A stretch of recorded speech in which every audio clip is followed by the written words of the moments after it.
هلا بنات، شلونكم؟ اليوم وصفتنا غير شكل كبة التمن بطريقة كلش سهلة وعجينة تصير مقرمشة من الخارج. تقدرون تفتحوها وتحشوها كمية حشوة زينة. لازم تجربوها بنات، كان طعمها يجنن. بالبداية راح استخدم كيلو من التمن، تكون حبته قصيرة، خليت عليه مي حار تقريبا يزيد عليه سنتيمين.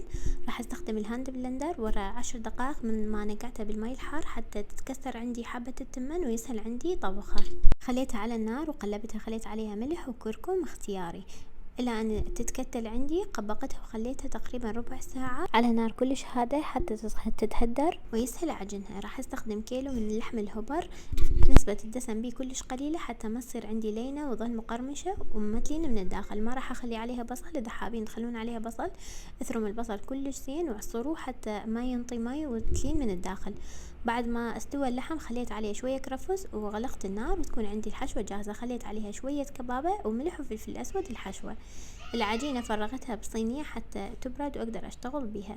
فتحتها باستخدام الايد مثل ما اي كوبة عادية وحشيتها كمية لحم زينة وغلقتها مثل ما تشوفون بالفيديو. طريقتها كلش سهلة والعجينة لازم تجربوها.